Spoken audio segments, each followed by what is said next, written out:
Hey cowboys. I'm just in the mood to fight people, so I decided to make a compilation of the worst unpopular kpop opinions ever.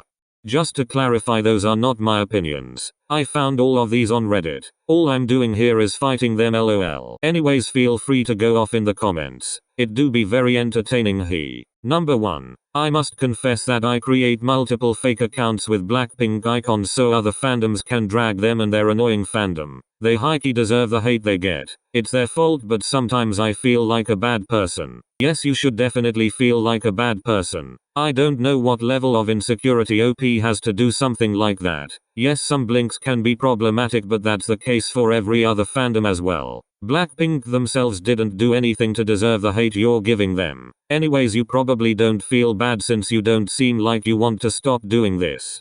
Number 2. I hate when skinny idols try to twerk.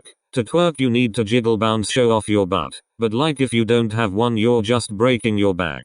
In Blackpink's whistle choreography, I'm pretty sure there's a twerking move, and every time I see it I'm just disturbed cause it's just like, why? It didn't have to be there. They're going to break their backs. Same with Lisa's swala choreo. I have to skip the part where she's on the ground because again, why? Something must jiggle. But I mean, thin is the beauty standard, so all I can do is complain. The body shaming really came out with that opinion. It might look weird sometimes in the whistle choreo, but that's not an excuse to shame a girl for dancing. And skinny girl twerking is literally not harming anyone. Also, in Lisa's swala choreo, I don't see how it's twerking. I don't know how to explain it, but to me her move on the floor looks more like humping than twerking. I don't wanna call it humping either because she's not doing that, but it's definitely not twerking. Anyways, women in K-pop get hate for breathing, so I'm not surprised by this body shaming opinion. Hyuna and Dawn are using this relationship for publicity. It feels like they're using it for attention. I don't think they love or even like each other.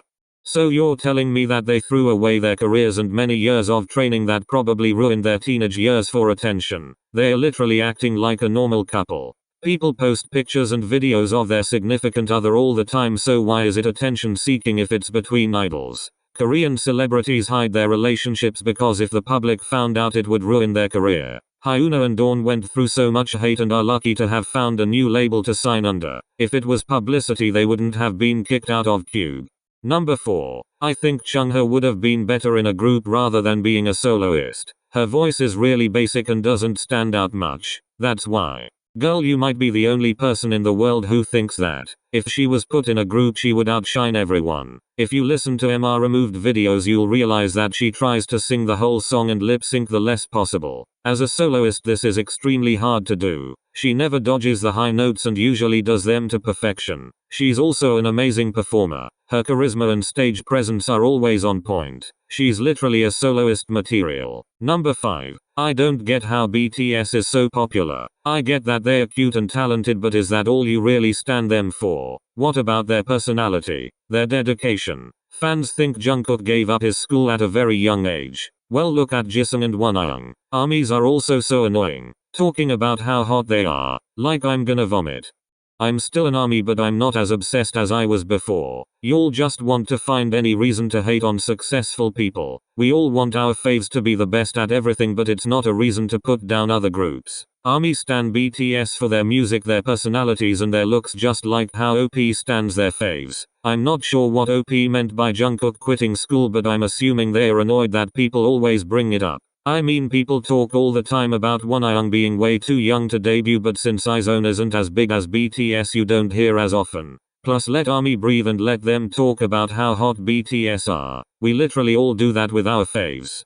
Number 6. I'm sorry, but rappers in groups with cute or girly concepts can't have or be rappers. Girl crush or badass concepts can because it shows their speeds and flows. Jennie, Lisa, CL, Soy and Yeon are rappers. But Chaeyoung, Momo, Dahyun can't be called rappers. They sound too girly and sweet. I hope Twice can do more dark/girl crush concepts like Blackpink and G-Idol to be rappers.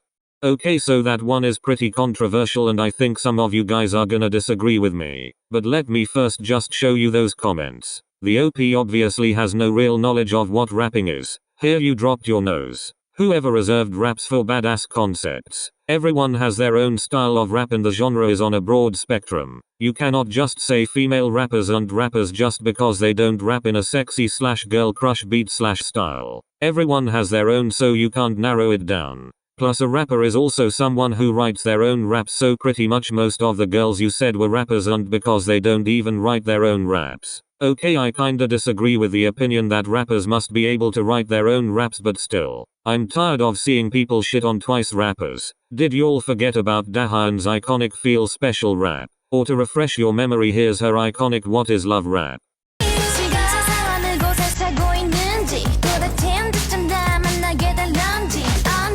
Now here's a rap that Chiyoung self-produced.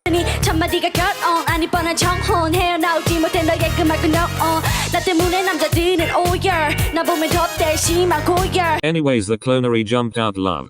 Number 7. Liar from ITZY slipped on stage. She slipped on the MC's dress, so she fell on her knees and all. The members were all shocked and one member immediately even rushed over. Meanwhile, BTS at award shows were in a similar situation where they had to stand there and Taehyung tripped over his own foot and fell to his knees. He just stood up with Yoongi pulling him up and Jin even went down in his knees with him while Jungkook laughed. They didn't get shocked and rushed over to him. The girls were acting like she fell off the stage. That is so embarrassing when everyone is freaking out over a small thing. Most female idols are so unprofessional and make things into a big deal. First of all, ITZY were rookies and literally teenagers, so of course they would be more worried about their member slipping on stage. Also, since when having compassion a bad thing? Friends have different ways to care for each other. Anyways, the misogyny really came out with that one. Number 8. It kinda sucks that BTS are big. Of course they deserve it, but they don't do more common stuff like English version of songs or different shows on their channel like NCT. Of course there's Run and GCF, but you know what I mean. One of NCT's advantage of having a lot of members is that they can create shows on their YouTube channel and constantly upload new content and switch the members in order not to tire them. Of course, as an Zenny, I'm grateful that they are giving us more content. However, idols don't owe you anything. BTS deserve their fame. They are a K-pop group, not an American group, so they don't have to come out with English versions in order to please their international fanbase. Anyways, each group has their own thing and don't compare them. You don't think they deserve their success since you say that quote, it kinda sucks that BTS are big unquote. Anyways, stream stay gold. Number 9. I think female idols shouldn't act sexy at all or have those types of concepts. Like Blackpink messing around on stage, Subin's Queendom stage and Red Velvet with their recent concert. La Rouge's dance is extremely provocative and they wore super short clothing. With the Burning Sun scandal and K-pop idols leaving their groups, I don't think it's okay. There are perverts and people who will sexualize them and even exploit them. The way they dress and act is all scandalous and controversial. I feel like OP is the type of person to blame the victim for getting assaulted. OP has a victim blaming mentality. Women don't have to stop being sexy, but men are the ones who need to stop acting predatory. Blah blah blah. Of course not all men, but you know what I mean. Women are not the problem here. I understand if the woman isn't comfortable with a sexy concept, but that doesn't mean that those who like it should be shamed. Let women feel sexy for fuck's sake, oh my god. Anyways, that's all I have for today. Like and subscribe if you want to. Feel free to go off in the comments because quarantine has me starved for entertainment. Also, once again, those are opinions I found on Instagram, they're not mine.